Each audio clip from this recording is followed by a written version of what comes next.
നമസ്കാരം, ഞാൻ ഉണ്ണികൃഷ്ണൻ. എല്ലാവർക്കും ഇൻ്റർനാഷണൽ സ്കൂൾ ഓഫ് ചെസ്സിൻ്റെ യൂട്യൂബ് ചാനലിലേക്ക് സ്വാഗതം. ഇന്ന് നിങ്ങളുടെ മുന്നിൽ ഞാൻ അവതരിപ്പിക്കുന്നത് വളരെ വ്യത്യസ്തമായൊരു ഗെയിം തന്നെയാണ്. നമുക്കറിയാം, വിശ്വനാഥൻ ആനന്ദ്, നമ്മൾ കേട്ടിട്ടുള്ള ഇന്ത്യയിലെ ആദ്യത്തെ ഗ്രാൻഡ് മാസ്റ്റർ, 5 തവണ വേൾഡ് ചാമ്പ്യനായിട്ടുള്ള പ്രതിഭ. അദ്ദേഹത്തിൻ്റെ കരിയറിലെ തന്നെ ഏറ്റവും മികച്ച ഗെയിമുകളിലൊന്നായ ആനന്ദിൻ്റെ ഇമ്മോർട്ടൽ ഗെയിമിനെയാണ് ഞാൻ ഇന്ന് പരിചയപ്പെടുത്തുന്നത്. കഴിഞ്ഞ വീഡിയോയിൽ നമ്മൾ പരിചയപ്പെട്ടിരുന്നു അക്കിബർ റുബിൻസ്റ്റൻ്റെ ഇമ്മോർട്ടൽ ഗെയിമായിരുന്നു. ആ ഗെയിം എല്ലാവർക്കും ഓർമ്മയുണ്ടെന്ന് കരുതുന്നു. വളരെ ടാക്റ്റിക്കലായിട്ടുള്ള മൂവുകളിലൂടെ ആയിരുന്നു അക്കിബർ റുബിൻസ്റ്റൺ ആ ഒരു ഗെയിം കൺവെർട്ട് ചെയ്തത്. അക്കിബർ റുബിൻസ്റ്റൺ 1907 അദ്ദേഹത്തിൻ്റെ കരിയറിലെ ഏറ്റവും മികച്ച ഗെയിമായി റോൾ ടു ഗെയിമായിട്ടുള്ള ഇമ്മോർട്ടൽ ഗെയിം കളിക്കുന്നത്. എന്നാൽ 2013 ആനന്ദിൻ്റെ കരിയറിലെ ഏറ്റവും മികച്ച ഗെയിം കളിക്കുന്നത്. അദ്ദേഹം ഒട്ടനവധി ഗെയിമുകൾ കളിച്ചിട്ടുണ്ട്. പക്ഷേ അദ്ദേഹത്തിന്റെ കരിയറിൽ ഏറ്റവും കൂടുതൽ ഓർത്തിരിക്കാവുന്ന ആനന്ദിന്റെ ഇമ്മോർട്ടൽ ഗെയിമായി അറിയപ്പെടുന്നത് ലെവോൺ അറോണിയനുമായി കളിച്ച ഒരു ഗെയിം തന്നെയായിരുന്നു. ലെവോൺ അറോണിയൻ എന്ന് പറയുന്ന ഒരു അർമേനിയൻ ചെസ് പ്ലെയർ ആണ്. അദ്ദേഹത്തിന്റെ കരിയർ ബെസ്റ്റ് എലോ എന്ന് പറയുന്നത് 2830 അദ്ദേഹത്തിന്റെ റേറ്റിംഗ്. അപ്പോൾ അദ്ദേഹവും വളരെ സ്ട്രോങ് ആയിട്ടുള്ള, ലോകത്തിലെ അറിയപ്പെടുന്ന കളിക്കാരൻ, സ്ട്രോങ് GMസിൽ ഒരാൾ തന്നെയായിരുന്നു ലെവോൺ അറോണിയൻ. നമുക്ക് ഗെയിമിലേക്ക് കിടക്കാം. ഈ ഒരു ഗെയിം നടക്കുന്നത് 2013 ടാറ്റാ സ്റ്റീൽ കോമ്പറ്റീഷനിൽ വെച്ചിട്ടാണ് നടക്കുന്നത്. ടാറ്റാ സ്റ്റീൽ കോമ്പറ്റീഷൻ എന്ന് പറയുമ്പോഴത്തേനും നമുക്കറിയാം, സ്ട്രോങ് GMs കളിക്കുന്ന നല്ലൊരു ടൂർണമെന്റ് തന്നെയാണ്. ആ ടൂർണമെന്റിൽ ആയിരുന്നു ഈ ഒരു ഗെയിം നടന്നിരുന്നത്. ലെവോൺ അറോണിയൻ വൈറ്റ് പീസസുമായിട്ട് കളിക്കുന്നു, വിശ്വനാഥൻ ആനന്ദ് ബ്ലാക്ക് പീസസുമായിട്ടാണ് കളിക്കുന്നത്. നമുക്ക് നോക്കാം, ഈ ഗെയിമിൽ സംഭവിച്ചത് ലെവോൺ അറോണിയൻ D4 മൂവ് ചെയ്തു. D4 സെൻട്രൽ സ്ക്വയേഴ്സിനെ കൺട്രോൾ ചെയ്യുന്ന ഒരു മൂവ് തന്നെയായിരുന്നു D4. D5 കളിക്കുകയാണ് ആനന്ദ്. C4 C6. ഒബ്വിയസ്ലി നമുക്കറിയാം, D4 D5 C4 എന്ന് പറയുന്നത് ക്വീൻസ് ഗാംബിറ്റ് എന്ന് പറയുന്ന ഒരു ഓപ്പണിംഗ് തന്നെയാണ്. അപ്പൊ ആ ക്വീൻസ് ഗാംബിറ്റിൽ ബ്ലാക്ക് കുറച്ച് സോളിഡ് ആയിട്ട് കളിക്കുന്നതിന് വേണ്ടി സ്ലാബ് എന്ന് പറയുന്ന ഒരു സിസ്റ്റത്തിലേക്കാണ് പോകുന്നത്. C4 C6 കളിക്കുന്നതിന് നമ്മൾ സ്ലാബ് ഡിഫൻസ്. പൊതുവെ സ്ലാബ് ഡിഫൻസിന്റെ ഐഡിയ എന്ന് പറയുന്നത് ബ്ലാക്കിന്റെ ലൈറ്റ് സ്ക്വയർ ബിഷപ്പിനെ F5 സ്ക്വയറിലേക്ക് കൊണ്ടുവന്നുകൊണ്ട് B1 H7 diagonal control ചെയ്യുന്നതോടൊപ്പം E6 കളിക്കുകയും ഒരു triangle pawn structure central form ചെയ്തതിന് ശേഷം സോളിഡ് ആയിട്ട് കളിക്കാൻ വേണ്ടിയിട്ടുള്ള ഒരു ഗെയിം ആയിരിക്കും മുമ്പിലേക്ക് പോകുന്നത്. നമുക്ക് നോക്കാം ഈ ഗെയിം എങ്ങനെയാണ് കണ്ടിന്യൂ ചെയ്തിട്ടുള്ളതെന്ന്. അറോണിയൻ Knight F3 കളിക്കുന്നു, Knight F6. രണ്ടുപേരും പീസ് ഡെവലപ്മെന്റിലേക്ക് തന്നെയാണ് ഫോക്കസ് ചെയ്യുന്നത്. പീസ് ഡെവലപ്മെന്റ് കൃത്യമായിട്ട് ചെയ്യുന്നു. Then Knight C3 E6. Usually ഞാൻ പറഞ്ഞു, ബിഷപ്പ് F5 കളിച്ചിട്ട് വേണമെങ്കിൽ സ്ലാബ് ഡിഫൻസിലേക്ക് പോകാമായിരുന്നു. ബട്ട് ആനന്ദ് ഇവിടെ ഡിസിഷൻ എടുത്തത് സെമി സ്ലാബ് കളിക്കാൻ വേണ്ടിയിട്ടായിരുന്നു. ബ്ലാക്ക് ഇപ്പോ മെരാൻ അവോയ്ഡ് ചെയ്തതിന് ശേഷം E6 കളിച്ചു. അവിടെ നമ്മൾ കാണാൻ പറ്റുന്നതാണ്, ഒരു ട്രയാങ്കിൾ പോൺ സ്ട്രക്ചർ ഫോം ചെയ്തിട്ടുണ്ട്. ഞാനിവിടെ ഗ്രീൻ ടിക്കിലൂടെ മാർക്ക് ചെയ്യുന്നുണ്ട്. ട്രയാങ്കിൾ പോൺ സ്ട്രക്ചർ ഫോം ചെയ്തു. ദെൻ അതിനുശേഷം കുറച്ച് സോളിഡ് ആയിട്ട് കളിക്കുന്നതിന് വേണ്ടിയിട്ടാണ് അദ്ദേഹം അത്തരത്തിലൊരു ഓപ്പണിംഗ് ചൂസ് ചെയ്ത്. then E3 Knight BD7 BD3 ഒരു പീസ് ഡെവലപ്മെന്റ് തന്നെയാണ്. ഒരു ബിഷപ്പിനെ B1 H7 ഡയഗണലിലേക്ക് കൊണ്ടുവരുന്നു അറോണിയൻ. അദ്ദേഹത്തിന് ഇനി ക്യാസൽ ചെയ്യായിരിക്കും പ്രധാന ഗെയിം എന്ന് പറയുന്നത്. ക്യാസൽ ഷോർട്ട് ക്യാസൽ ചെയ്ത് കിങ്ങിനെ സേഫ് ആക്കി വെക്കുക. then അതിനുശേഷം E4 പോൺ ബ്രേക്ക് പോലുള്ള മൂവ്സ് ട്രൈ ചെയ്യാനായിട്ട് സാധ്യതയുണ്ട്. then Queen C2 കിങ് സൈഡിലേക്ക് വേണ്ട ഒരു സ്ട്രോങ് അറ്റാക്ക് തന്നെ ആയിരിക്കും അറോണിയൻ ക്രിയേറ്റ് ചെയ്യാനായിട്ട് സാധ്യതയുണ്ട്. സോ ഇവിടെ ആനന്ദ് D/C4 ക്യാപ്ചർ ചെയ്യും. ഒബ്വിയസ്ലി നമുക്കറിയാം, ഒരു പീസിനെ ഡെവലപ്പ് ചെയ്ത് കഴിഞ്ഞതിന് ശേഷം വീണ്ടും ഒരു മൂവ് കളിക്കേണ്ടി വരികയാണ് ബിഷപ്പിന് C4. അപ്പൊ നമുക്കറിയാം BD3 ഒരു മൂവ് കളിച്ചു. then അതിനുശേഷം വീണ്ടും ഒരു ടെമ്പോ അവിടെ നഷ്ടപ്പെടുകയാണ്. ബിഷപ്പിന്റെ C4 കളിക്കുന്നു. then black decide to B5 കളിക്കാനായിട്ട് ബ്ലാക്ക് തീരുമാനിക്കുന്നു. അതിനുശേഷം B5 കളിക്കുന്നു. ക്വീൻ സൈഡ് എക്സ്പാൻഷൻ ആണ് അവിടെ ആനന്ദ് പ്ലാൻ ചെയ്യുന്നത്. then ബിഷപ്പ് വീണ്ടും D3യിലേക്ക് തന്നെ തിരിച്ചു പോകുന്നു. അപ്പൊ നമുക്കറിയാം, നമ്മൾ കഴിഞ്ഞ റുബിൻസ്റ്റന്റെ ഗെയിമിൽ സംഭവിച്ച അതേ കാര്യം തന്നെയാണ് നമ്മൾ ഇവിടെയും ശ്രദ്ധിക്കേണ്ടത്. വൺസ് ബിഷപ്പ് D3യിലേക്ക് വരുന്നു, അതിനുശേഷം പീസ് ക്യാപ്ചർ ചെയ്യുന്നതിന് വേണ്ടി ബിഷപ്പിന്റെ C4 കളിക്കുന്നു. then അതിനുശേഷം ബിഷപ്പ് പിന്നെയും തിരിച്ച് D3യിലേക്ക് പോകേണ്ടി വന്നു. അപ്പൊ അത്രയും ടൈം ഒരു പീസിനെ തന്നെ, 3 മൂവ് ഒരു പീസിനെ തന്നെ കളിക്കേണ്ടതായിട്ട് വന്നു. അവിടെ ഒരു ടെമ്പോ ലോസ് വരുന്നുണ്ട്.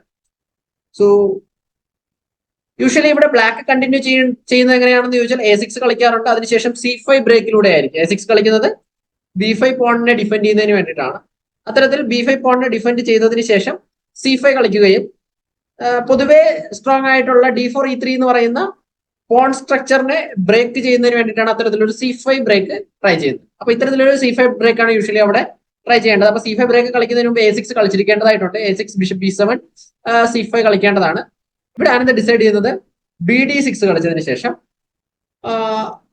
ആ പീസിനെ ഡെവലപ്പ് ചെയ്യുക, കാസിൽ ചെയ്യുക, ഷോർട്ട് കാസിൽ ചെയ്യുക, ഫോളോഡ് ബൈ C5 കളിക്കുക എന്നുള്ളതാണ് അദ്ദേഹത്തിന്റെ പ്ലാൻ.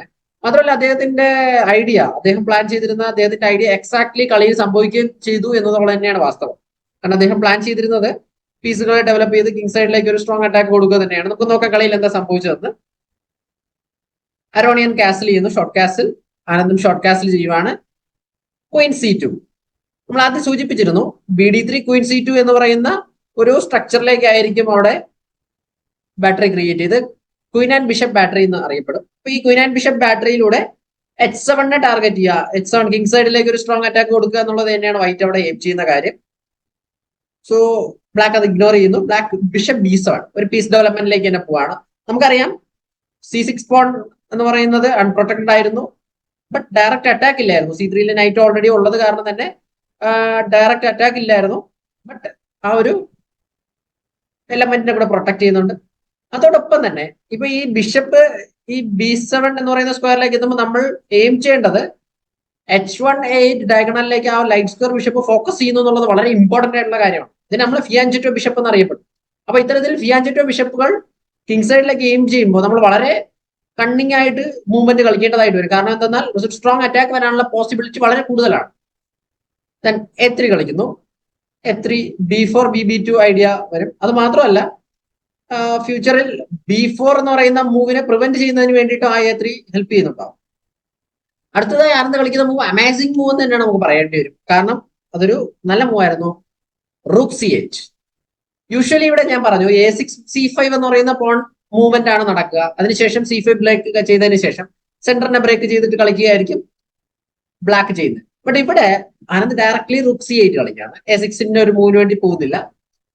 ദെൻ ഇവിടെ രണ്ട് ഓപ്ഷൻസ് ആണ് നിലവിൽ ഉള്ളത്. B4 വേണമെങ്കിൽ ഇങ്ങനെ കളിക്കാം. B4 എന്തിനാന്ന് വെച്ചാൽ C5 സ്ക്വയർ കൺട്രോൾ ചെയ്യുന്നതിന് വേണ്ടിയിട്ട് നമുക്ക് B4 കളിക്കാം. ഫോളോഡ് ബൈ ബിഷപ്പ് B2 വന്നതിന് ശേഷം ഫിയാൻജെറ്റോ ബിഷപ്പ് ക്രിയേറ്റ് ചെയ്ത് ബ്ലാക്കിന്റെ ക്വീൻ സൈഡിലേക്ക് അറ്റാക്ക് വരാം. ദെൻ C5 കളിക്കുകയാണെങ്കിൽ B into C5, bishop into F3, G into F3. So ആ സമയത്ത് എന്ത് സംഭവിക്കുന്നു എന്ന് ചോദിച്ചാൽ അവിടെ ഡബിൾഡ് പോണും ഐസൊലേറ്റഡ് പോണും വരുന്നു എന്ന് മാത്രമല്ല കിങ് സൈഡിലേക്ക് കുറച്ചധികം പ്രോബ്ലംസ് വരുന്നുണ്ടാവും. So knight into C5, D into C5, rook into C5, F4, knight D5, BB2. ഇത്തരത്തിൽ ഒരു സ്ട്രക്ചറിലേക്ക് പോകാനുള്ള സാധ്യത വളരെ കൂടുതലാണ്. ഇത് ഈ ഒരു വേരിയേഷനിലേക്ക് അരോണിയൻ പോവാത്തതിന്റെ പ്രധാനമായിട്ടുള്ള കാരണം എന്ന് പറയുന്നത് 2012 ഇതേ വേരിയേഷൻ മറ്റൊരു ഗെയിം നടന്നിട്ടുണ്ടായിരുന്നു. ആ വേരിയേഷനിൽ ഈ പറയുന്ന 12ാമത്തെ മൂവിൽ B4 കളിച്ചുകൊണ്ടായിരുന്നു അന്ന് സ്റ്റാർട്ട് ചെയ്തത്. ആ കളിക്കാർ എന്ന് പറയുന്നത് ഒന്ന് നമ്മുടെ വെസലിൻ ടോപ്ലോ വേഴ്സസ് കശ്മിദിനോവ് ആയിരുന്നു ആ ഗെയിം കളിച്ചത്. അത് എൻഡിങ്സിൽ ഒരു ഡ്രോയിലേക്ക് അവസാനിക്കുകയാണ് ചെയ്തത്. അപ്പൊ അത്തരത്തിലൊരു സമനിലയിലേക്ക് പോകാൻ അരോണിയന് താല്പര്യമില്ലാത്തത് കൊണ്ട് തന്നെ അരോണിയൻ അവിടെ തീരുമാനിക്കുന്നത് B4 കണ്ടിന്യൂ ചെയ്യാനല്ല, നൈറ്റ് G5 കളിക്കാനായിരുന്നു. ഇത് ഒരു ലോജിക്കൽ മൂവ് തന്നെയാണ്. ലോജിക്കൽ മൂവ് എന്ന് പറയുമ്പോൾ നമുക്കറിയാം H7 ഓൾറെഡി ബിഷപ്പും ക്വീനും ടാർഗറ്റ് ചെയ്യുന്നുണ്ട്. അപ്പൊ ആ ടാർഗറ്റിലേക്കാണ് നമ്മുടെ നൈറ്റും ജോയിൻ ചെയ്യുന്നത്. നമുക്കറിയാം നമ്മൾ വൺസ് ഒരു അറ്റാക്ക് സ്റ്റാർട്ട് ചെയ്യുമ്പോൾ invite everyone to the party നമ്മൾ പറയും. എല്ലാ പീസുകളെയും ആ അറ്റാക്കിലേക്ക് കോർഡിനേറ്റ് ചെയ്യാൻ നമുക്ക് കഴിയണം. മൈനർ പീസുകളെ അറ്റാക്കിലേക്ക് ഫോക്കസ് ചെയ്യുന്നതോടൊപ്പം തന്നെ മേജർ പീസുകളെയും കളിയിലേക്ക് കൊണ്ടുവരാൻ പറ്റണം. അപ്പൊ അത്തരത്തിൽ എല്ലാ പീസുകളും കോർഡിനേറ്റ് ചെയ്യുമ്പോൾ മാത്രമേ നമുക്ക് ഒരു സ്ട്രോങ് അറ്റാക്ക് ക്രിയേറ്റ് ചെയ്യാനായിട്ട് കഴിയൂ. അപ്പൊ ഇവിടെ NG5 എന്ന് പറയുന്ന ഒരു ലോജിക്കൽ മൂവ് തന്നെയാണ്. നല്ലൊരു സ്ട്രോങ് അറ്റാക്ക് ഇപ്പൊ കിങ് സൈഡിലേക്ക് വരുന്നുണ്ട്. ബട്ട് ഈ അറ്റാക്കിന് ആനന്ദ് ഈസി ആയിട്ട് ഓവർകം ചെയ്യുകയാണ്. നമുക്കറിയാം ഇപ്പൊ 12ാമത്തെ മൂവിലാണ് നൈറ്റ് G5 കളിക്കുന്നത്. വൈറ്റ് കണ്ടിന്യൂസ്ലി അറ്റാക്ക് ചെയ്യുകയാണ്. സോ ഇവിടെ ബ്ലാക്കിന്റെ മൂവ്മെന്റ് നമുക്ക് നോക്കാം. ബ്ലാക്ക് C5 കളിക്കും. C5 good move. എന്തുകൊണ്ടാണെന്ന് വെച്ചാൽ ഈ അറ്റാക്ക് വരുന്ന സമയത്ത്, ഫ്ലാങ്കിലേക്ക് അറ്റാക്ക് വരുന്ന സമയത്ത് സെന്റർ ഓപ്പൺ ചെയ്യാൻ പറ്റുകയാണെങ്കിൽ ഓപ്പൺ ചെയ്യണം. മാത്രമല്ല ഈ ഒരു പൊസിഷൻ നമ്മൾ നോക്കുകയാണെങ്കിൽ റൂക്ക് C8 ഇരുന്ന് ഇൻഡയറക്ട്ലി ക്വീനെ ടാർഗറ്റ് ചെയ്യുന്നു. അതോടൊപ്പം തന്നെ ഏറ്റവും ഇമ്പോർട്ടന്റ് ആയിട്ടുള്ള കാര്യം എന്ന് പറയുന്നത് D6 ബിഷപ്പ് H2 ടാർഗറ്റ് ചെയ്യുന്നുണ്ട്. ഇപ്പൊ നമ്മൾ ഈ C5 കളിച്ചത് വഴി ലൈറ്റ് സ്ക്വയർ ബിഷപ്പിന്റെ ഡയഗണലും ഓപ്പൺ ആയി കിട്ടി എന്നുള്ളത് വളരെ ഇമ്പോർട്ടന്റ് ആയിട്ടുള്ള കാര്യമാണ്. ഒരു പക്ഷേ നമ്മളിൽ പലരും ശ്രദ്ധിക്കുന്നത് നമ്മൾ ഓരോ പോണിനെ മൂവ് ചെയ്യുമ്പോഴും വളരെ കെയർഫുൾ ആയിരിക്കും. ഒരു പക്ഷെ നമ്മൾ ചിന്തിക്കുന്നത് എന്താണെന്ന് വെച്ചാൽ പീസ് ആക്ടിവിറ്റിയേക്കാൾ ഉപരി പീസിനെ ആയിരിക്കും നമ്മൾ ശ്രദ്ധിക്കുന്നത്. But strong players, grand masters, അവരെല്ലായ്പ്പോഴും ഫോക്കസ് ചെയ്യുന്നത് ബോർഡിൽ പീസിന്റെ ആക്ടിവിറ്റി എത്രത്തോളം വളരെ കൂടുതലാണ്, എത്രത്തോളം പീസ് പ്ലേ അവർക്ക് ക്രിയേറ്റ് ചെയ്യാൻ പറ്റുന്നുണ്ട്, എത്രത്തോളം അറ്റാക്ക് ക്രിയേറ്റ് ചെയ്യാൻ പറ്റുന്നുണ്ട് എന്നുള്ളതിനെ അപേക്ഷിച്ചാണ് ഗെയിമിന്റെ റിസൾട്ട് മാറുന്നത്. അപ്പൊ അതുകൊണ്ട് തന്നെ ഇവിടെ പൊസിഷൻ ഓപ്പൺ ചെയ്യുകയാണ്. കാരണം ബിഷപ്സും റൂക്സും കറക്റ്റായിട്ട് പൊസിഷൻ ചെയ്തിട്ടുണ്ട്. നമുക്ക് നോക്കാം. അടുത്ത മൂവ്മെന്റ് നൈറ്റ് ഇൻടു h7 കളിക്കും. ഇതും ലോജിക്കൽ റിപ്ലൈ തന്നെയാണ്. ഇവിടെ രണ്ട് തരത്തിലുള്ള മൂവുകൾ പോസിബിൾ ആണ്. ബിഷപ്പ് ഇൻടു h7 വേണമെങ്കിൽ കളിക്കാം. ബിഷപ്പ് ഇൻടു h7 കളിച്ച് ചെക്കാണ്. അപ്പൊ കിങ് h8ലേക്ക് മൂവ് ചെയ്യേണ്ടി വരും. ആ സമയത്ത് ബിഷപ്പ് വീണ്ടും e4ലേക്ക് തിരിച്ചു പോകേണ്ടതായിട്ട്. അതല്ല എങ്കിൽ, തിരിച്ചു പോയില്ല എങ്കിൽ അടുത്ത് g6 പോലുള്ള മൂവ് വരികയോ അതിനുശേഷം നമ്മുടെ ബിഷപ്പ് അവിടെ ട്രാപ്പ് ആവാനുള്ള ചാൻസ് വളരെ കൂടുതലാണ്. അപ്പൊ അതുകൊണ്ട് തന്നെ ബിഷപ്പ് e4ലേക്ക് തിരിച്ചു പോകുന്നു. Night into e4, night into e4, bishop b8. Actually ഈ പൊസിഷൻ ഒരു അൺക്ലിയർ പൊസിഷൻ ആണെന്ന് പറയാം. ബട്ട് ഇവിടുത്തെ പ്രോബ്ലം എന്താന്ന് വെച്ചാൽ ഞാൻ നേരത്തെ പറഞ്ഞത് തന്നെയാണ്, പെയർ ബിഷപ്പിന്റെ അഡ്വാൻറ്റേജ് ബ്ലാക്കിന് കിട്ടുന്നുണ്ട്. അതോടൊപ്പം തന്നെ ഇനി ഏറ്റവും ഡേഞ്ചറസ് ആയിട്ടുള്ള മറ്റൊരു മൂവ് കൂടെ വരികയാണ്. ക്വീൻ h4 കൂടെ വന്നതിന് ശേഷം h2ലേക്ക് ഒരു സ്ട്രോങ് അറ്റാക്ക് ക്രിയേറ്റ് ആവും. അപ്പൊ ഇത്തരത്തിൽ സ്ട്രോങ് അറ്റാക്ക് അങ്ങോട്ട് കിങ് സൈഡിലേക്ക് വരുന്നത് കൊണ്ട് തന്നെ വൈറ്റിന് അതൊരു ഡേഞ്ചർ സിറ്റുവേഷൻ ആണെന്നുള്ളതിനെ കുറിച്ച് ഈസി ആയിട്ട് മനസ്സിലാവുന്നുണ്ടാവും. അപ്പൊ അതുകൊണ്ട് തന്നെയാണ് അത്തരത്തിലുള്ള ഒരു ക്യാപ്ചർ ഒഴിവാക്കിയത്. പകരം അരോണിയൻ കളിക്കുന്ന മൂവ് നൈറ്റ് ടേക്സ് h7ലേക്ക് പോൺ എടുക്കുകയാണ്. അതോടൊപ്പം തന്നെ ഈ പോൺ എടുക്കുന്നതോടൊപ്പം ഇവിടെ ഒരു ത്രെട്ട് കൂടെ ക്രിയേറ്റ് ആയിട്ടുണ്ട്. നൈറ്റ് ഇൻടു f8 എന്ന് പറയുന്ന ഒരു ത്രെട്ട് കൂടെ ക്രിയേറ്റ് ആയിട്ടുണ്ട്. ഇവിടെ നൈറ്റ് ഇൻടു h7 നമുക്ക് കളിക്കാൻ കഴിയില്ല. കാരണം ബിഷപ്പ് ഓൾറെഡി ആ നൈറ്റിനെ പ്രൊട്ടക്ട് ചെയ്യുന്നു. സോ മാത്രമല്ല night into h7, bishop into h7, king h8 കളിക്കുമ്പോൾ വീണ്ടും അവിടെ ഒരു മൂവ് വൈറ്റിന് കിട്ടുന്നുണ്ടാവും. അപ്പൊ ആ മൂവിൽ ബിഷപ്പ് തിരിച്ചു പോവുകയും ചെയ്യും. സോ ഇവിടെ ആനന്ദ് കളിക്കുന്ന മൂവ്, ആനന്ദിന് വേണമെങ്കിൽ നൈറ്റ് ഇൻടു h7 കളിക്കാൻ, അല്ലെങ്കിൽ റൂക്കിനെ e8ലേക്ക് മാറ്റി സേഫ് ആയിട്ടുള്ള ഒരു മൂവ് കളിക്കാനുള്ള ചാൻസ് ഉണ്ട്. ബട്ട് അവിടെ ആനന്ദ് ആ പോൺ ഡൗണിനെ കാര്യമാക്കുന്നില്ല. പകരം നൈറ്റ് g4 കളിക്കുകയാണ്.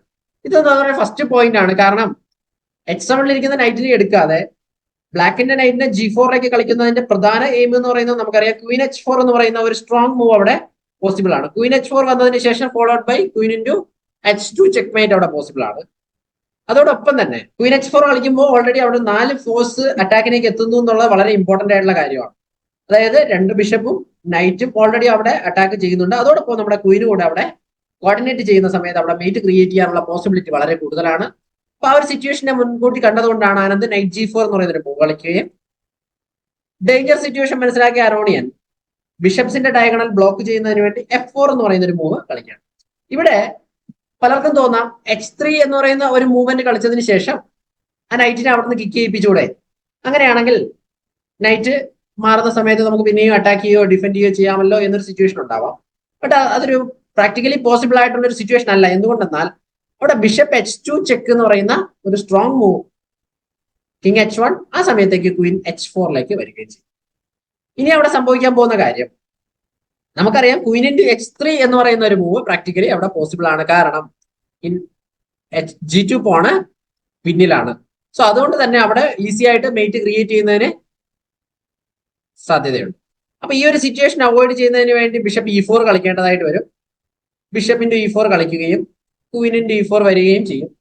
അതിനുശേഷം f5, Queen into e6, king into h7, Queen into d7,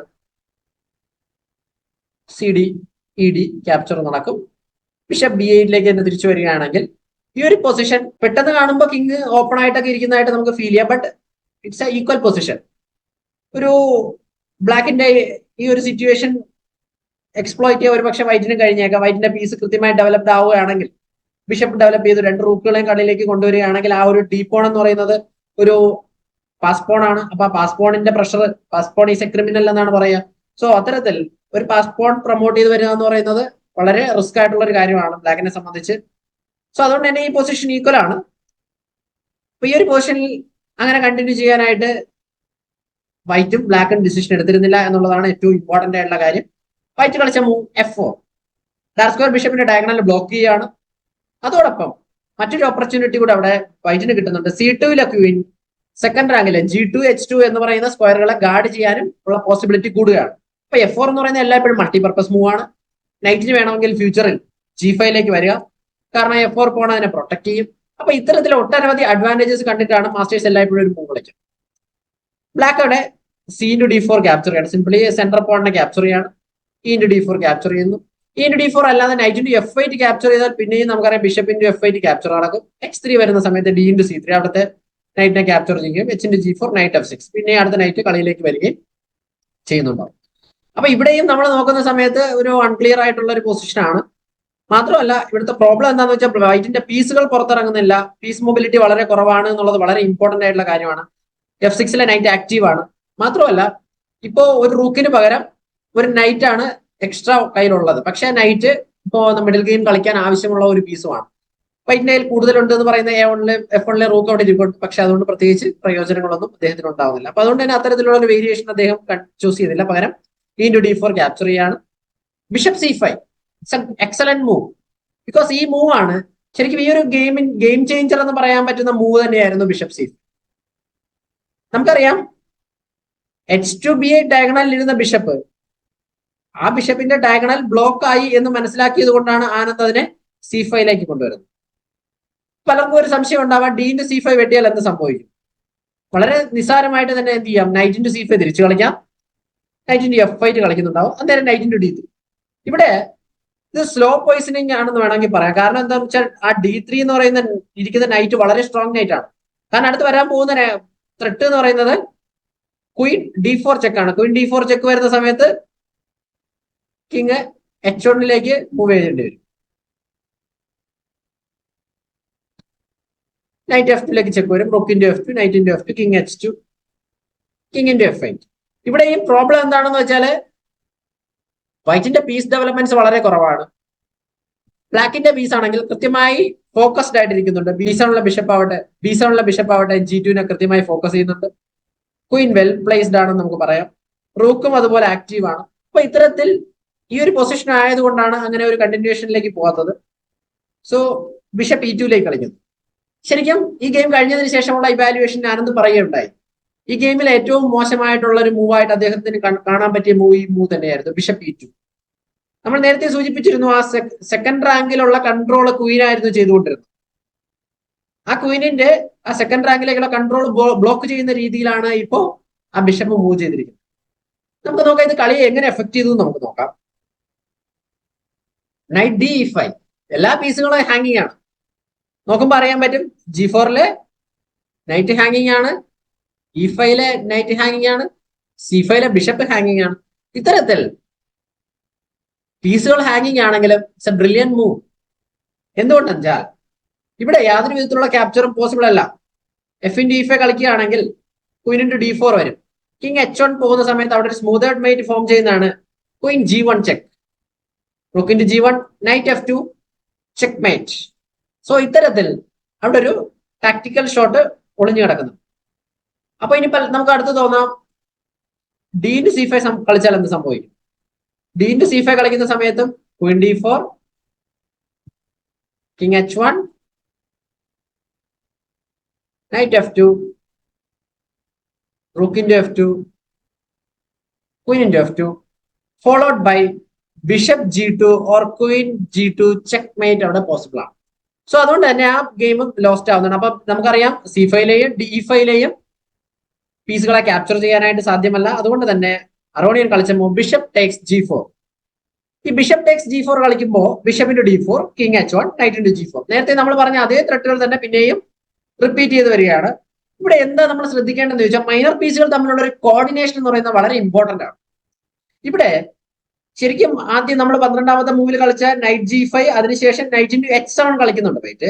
ആ H7 ഇരിക്കുന്ന നൈറ്റ് ഇപ്പോഴും റൂക്കിനെ അറ്റാക്ക് ചെയ്തുകൊണ്ട് H7 തന്നെയുണ്ട്. പക്ഷെ ഇവിടെ ബ്ലാക്കിന്റെ ക്യാമ്പ് ശ്രദ്ധിക്കുമ്പോൾ B7 ബിഷപ്പ് കൃത്യമായി G2 എയിം ചെയ്യുന്നുണ്ട്. അതോടൊപ്പം തന്നെ G4 night H2 F2 aim ചെയ്യുന്നുണ്ട്. മാത്രമല്ല ഇപ്പൊ ഡാർക്ക് സ്ക്വയർ ബിഷപ്പ് D4 വന്നത് വഴി G1 A7 ഡയഗണൽ ഉൾപ്പെടെ ഡാർക്ക് സ്ക്വയർ ബിഷപ്പ് കൺട്രോൾ ചെയ്യുന്നു. ഇനി നമുക്ക് ആവശ്യമുള്ളത് ഒരു മേജർ പീസ് കൂടെ ഇതിന്റെ ഒരു ഭാഗമായി മാറുകയാണെങ്കിൽ ഈസി ആയിട്ട് ഗെയിം നമുക്ക് ചേഞ്ച് ചെയ്യാനായിട്ട് കഴിയും. ഇപ്പൊ മൂവ് നമ്പർ 18 നൈറ്റ് × G4 കളിച്ചിരിക്കുന്നു. നൈറ്റ് × F8 കളിക്കുകയാണ്. F5 another good move. ഇവിടെ രണ്ട് കാര്യങ്ങളാണ് പ്രാക്ടിക്കലി സംഭവിച്ചത്. ഒന്ന്, F5 കളിക്കുന്നത് വഴി ആ ക്വീനിന്റെ H7 ആ ഒരു ഡയഗണല് സ്റ്റോപ്പ് ആവുകയാണ്. C2 ഇരിക്കുന്ന ക്വീന് H7 ഫോക്കസ് ചെയ്യുന്നുണ്ടായിരുന്നു. സോ അതവിടെ സ്റ്റോപ്പായി. അതോടൊപ്പം തന്നെ G4 ഇരിക്കുന്ന നൈറ്റിനെ പോൺ ഡിഫെൻഡും ചെയ്യുന്നു. ദെൻ മറ്റൊരു ത്രെഡ്, പ്രധാന ത്രെഡ് എന്ന് പറയുന്നത് ക്വീൻ H4 വന്നതിന് ശേഷം ഇവിടെ ഒരു മേറ്റ് കൊടുക്കുകയാണ്. ഇപ്പൊ ഫോർ എക്സാമ്പിൾ നമ്മള് നൈറ്റ് ഇൻടു E6 കളിക്കുകയാണെങ്കിൽ ക്വീൻ H4 ആയിരിക്കും വരിക. ക്വീൻ H4 വന്നതിന് ശേഷം H2 മേറ്റ് കൊടുക്കാനായിരിക്കും ശ്രമിക്കുന്നത്. H3 കളിക്കുകയാണെങ്കിൽ ക്വീൻ ഇൻടു H3 മേറ്റ് നമുക്കവിടെ ക്രിയേറ്റ് ആവും. കാരണം പലപ്പോഴും നമ്മൾ ശ്രദ്ധിക്കപ്പെടാതെ പോകുന്ന കാര്യം G2 പോൺ ഹാങ്ങിങ് ആണ് എന്നൊരു പ്രധാനപ്പെട്ട വസ്തുത പലപ്പോഴും ശ്രദ്ധിക്കാറുണ്ട്. സോ ഈ കാര്യം എല്ലാവർക്കും മനസ്സിലായെന്ന് കരുതുന്നു. ദെൻ അതുകൊണ്ട് തന്നെ ക്വീൻ H4 എന്ന് പറയുന്നതാണ് ഇവിടുത്തെ ഒരു മേജർ ത്രെഡ്. അപ്പൊ ആ ത്രെഡ് ഒഴിവാക്കുന്നതിന് വേണ്ടി നൈറ്റ് G6 കളിക്കുകയാണ് അരോണിയൻ. Queen F6 H3. ഇവിടെ മറ്റൊരു മൂവ് പോസിബിൾ ആയിരുന്നു, നൈറ്റ് E5 കളിക്കാം. നൈറ്റ് E5 കളിക്കുകയാണെങ്കിൽ നൈറ്റ് ഇൻടു H2 ആയിരിക്കും അവിടെ പോസിബിൾ ആവുക. കാരണം കിങ് ഇൻടു H2 അവിടെ കളിക്കാനായിട്ട് പറ്റില്ല. കിങ് ഇൻടു H2 കളിക്കുകയാണെങ്കിൽ ക്വീൻ H4 ചെക്ക്മേറ്റ് അവിടെ പ്രാക്ടിക്കലി പോസിബിൾ ആവുന്നതാണ്.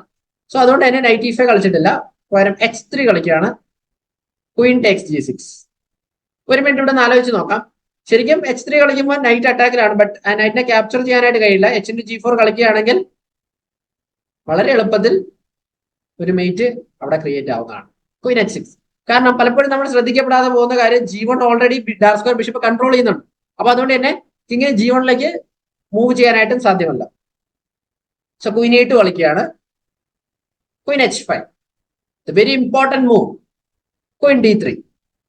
ക്വീൻ D3 ഇത് ഈ ഗെയിമിനെ വളരെ എളുപ്പത്തിൽ ലോസ്റ്റ് ആക്കുകയാണ്. കാരണം ഇവിടെ അരോണിയൻ കാണുന്ന പ്രധാന ത്രെട്ട് എന്ന് പറയുന്നത് ക്വീൻ ഇൻടു H3 മേറ്റ് ആണ്. അപ്പൊ Queen into H3 mate prevent ചെയ്യുന്നതിന് വേണ്ടിയിട്ടായിരുന്നു അദ്ദേഹം ക്വീൻ D3 കളിച്ചത്. But rook F3 also possible ആയിരുന്നു. റൂക്ക് F3 കളിക്കാൻ പറ്റാവുന്ന മൂവാണ്. റൂക്ക് F3 കളിച്ചാൽ night F2, king H2, bishop into F3, Queen into F3, Queen into F3, then bishop into C3. Simplify ചെയ്തതിന് ശേഷം ആ എൻഡ് ഗെയിമിലേക്ക് പോകുമ്പോൾ ആ എൻഡ് ഗെയിം ഈസി ആയിട്ട് ബ്ലാക്കിന് ജയിക്കാനായിട്ട് കഴിയും. അത് ലോസ്റ്റ് തന്നെയാണ്, ബട്ട് വൈറ്റിന് കുറച്ചുകൂടെ ഹോൾഡ് ചെയ്യാൻ പറ്റുന്ന ഒരു വേരിയേഷൻ ആയിരുന്നു അത്. ഈവൻ നമുക്കിവിടെ കാണാനായിട്ട് കഴിയും വൈറ്റിന് 4 പോണും ബ്ലാക്കിന് 5 പോണും റൂക്ക് ആൻഡ് നൈറ്റ്. അവിടെ റൂക്ക് ആൻഡ് ബിഷപ്പാണ്. ഒരുപക്ഷെ ബിഷപ്പ് ആക്ടിവിറ്റി കിട്ടുകയാണെങ്കിൽ ഒരു ഡ്രോ ചാൻസ് കൂടുതലുണ്ട്, ഡ്രോയ്ക്ക് ട്രൈ ചെയ്യാം. പക്ഷെ അൺഫോർച്ചുനേറ്റ്ലി ഈ പൊസിഷനിൽ പീസ് ആക്റ്റീവ് അല്ലാത്തത് കാരണം തന്നെ ഈ ഗെയിം ലോസ്റ്റ് ആണ്. ഇത് അരോണിയനും അറിയാവുന്ന കാര്യമാണ്. അപ്പൊ അതുകൊണ്ടായിരിക്കണം മേ ബി അദ്ദേഹം റൂക്ക് F3 കളിക്കാതിരുന്നത്. കളിച്ച മൂവ് ക്വീൻ D3 ആണ്. ബട്ട് ഈ ഒരു മൂവ് ബ്ലണ്ടർ ആയിട്ടുള്ളൊരു മൂവാണ്, അത്ര നല്ല മൂവായിട്ട് കൺസിഡർ ചെയ്യുന്നില്ല. കാരണം ഇത് ലോസ്റ്റ് വളരെ എളുപ്പത്തിലാക്കി എന്നുള്ളത് തന്നെയാണ്. കാരണം അടുത്ത മൂവ് എന്ന് പറയുന്നത് ഒരൊറ്റ മൂവിൽ ഗെയിം ഫിനിഷ് ആവുകയാണ്. The brilliant move is bishop E3. ഈ മൂവോടുകൂടി ബ്ലാക്ക് ജയിക്കുകയാണ്. ദാറ്റ് മീൻസ് വൈറ്റ് റിസൈൻ ചെയ്യുവാണ്. കാരണം മേജർ ത്രെട്ട് എന്ന് പറയുന്നത് ഇവിടെ ക്വീൻ കൊണ്ട് ഇതിനെ ക്യാപ്ചർ ചെയ്യാൻ സാധ്യമല്ല.